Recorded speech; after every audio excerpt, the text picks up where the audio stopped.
Selamat petang, salam sejahtera. Wow, ini memang paling menakutkan dan mengejutkan kita.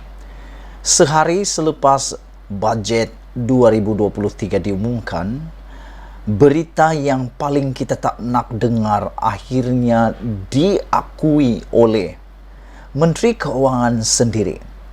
Seperti yang telah dikatakan di mana-mana grup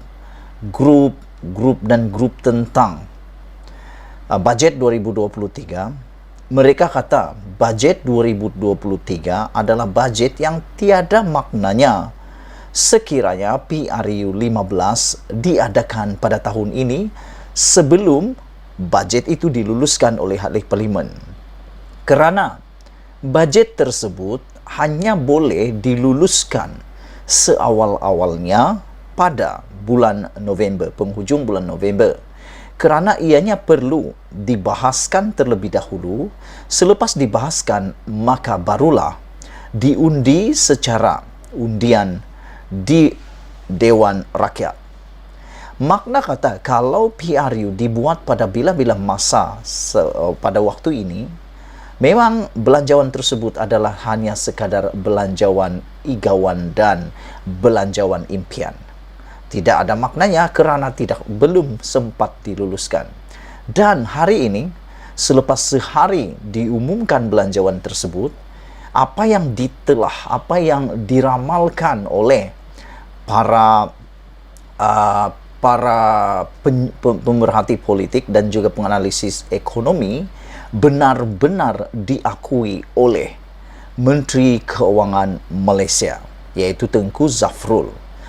Apabila hari ini Zafrul mengatakan sendiri bahawa belanjawan 2023 akan dibentang semula jika PRU diadakan segera. Makna kata, PRU yang diumumkan pada hari kemarin itu sebenarnya adalah belanjawan yang sia-sia sekiranya PRU diadakan pada bila-bila masa. Dan aku punya fikiran, aku punya pendapat ialah mungkin inilah sebabnya yang di Pertuan Agong kurang berminat ataupun tidak memperkenan penetapan tarikh bubar parlimen. Di samping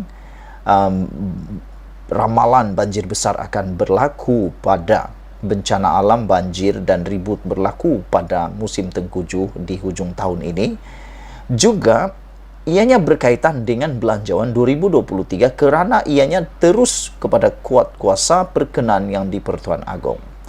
Sekiranya belanjawan ini belum diluluskan, maknanya belanjawan itu adalah belanjawan yang sia-sia.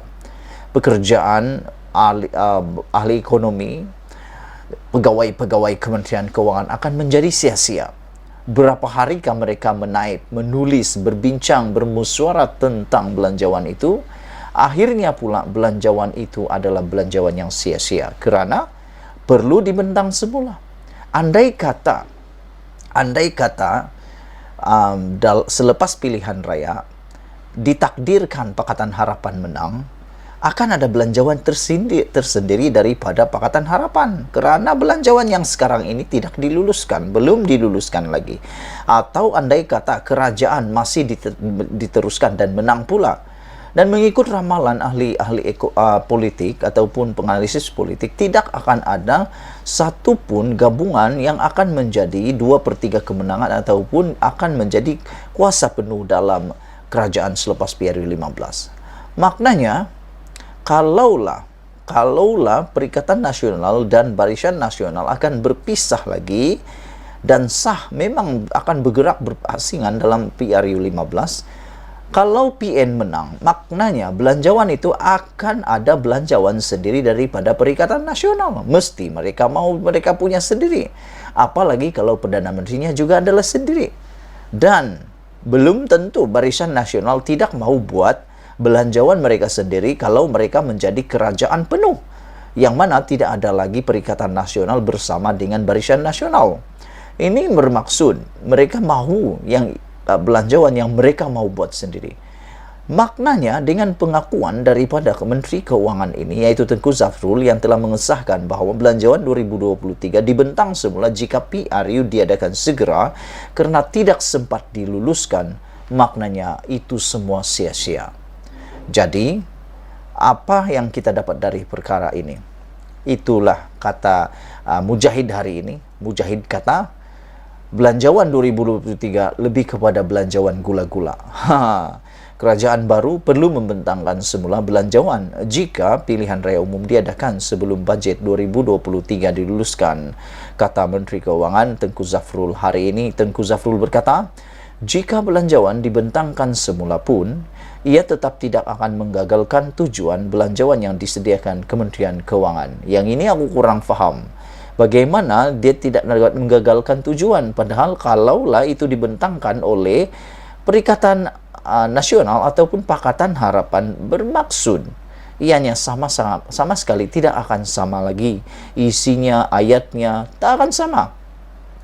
Malah dia menjelaskan belanjawan negara pernah dibentangkan semula oleh kerajaan baru selepas PRU 1999 dilangsungkan. Ketika itu kerajaan diketuai Dr. Mahathir Mohamad. Ini pernah berlaku sebelum ini. Jadi, kalau rujuk balik apa yang berlaku pada 1999, apabila pembubaran parlimen berlaku selepas belanjawan dibentangkan. Belanjawan dibentangkan semula. Jadi, itulah yang akan berlaku jika pembubaran selepas ini. Katanya pada sidang media selepas membentangkan bajet 2023 di parlimen hari ini. Bermaksud, kalau begitu, dengan kata-kata yang daripada Tengku Zafrul ini, maknanya pada bila-bila masa sahaja, mungkin hari ini atau besok atau lusa, kita akan bubar. Boleh bila-bila bubar maknanya. Tapi aku fikir yang di Pertuan Agong tidak akan berminat pada perkara itu. Tidak akan memperkenan kerana bukan isunya hari ini ialah apa yang berlaku pada tahun 1999 dengan 2022 ini. Jauh bezanya seperti langit dengan bumi. Pembenangan bajet 2023 menjadi tanda tanya hingga ke saat akhir apabila ada desas-desus mengatakan bahawa Perdana Menteri Ismail Sabri Yaakob akan mengumumkan pembubaran parlimen dalam tempoh terdekat. Malah status pembentangan itu juga menjadi perhatian ramai dan hanya terjawab apabila Tengku Zafrul membuat pembentangan hari ini.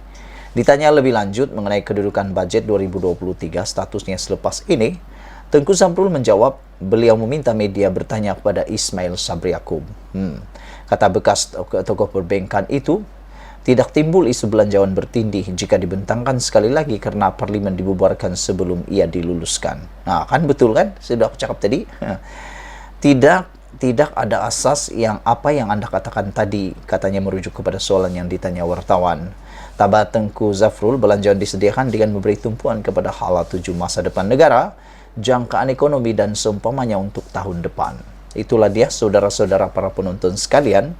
Sebelum kita berpisah, aku nak tinggalkan satu persoalan yang perlu kita sama-sama mencari jawapannya, yaitu apakah belanjawan 2023 akan digunakan pakai pada tahun 2023 ataupun itu sebenarnya adalah belanjawan gula-gula seperti yang Mujahid kata.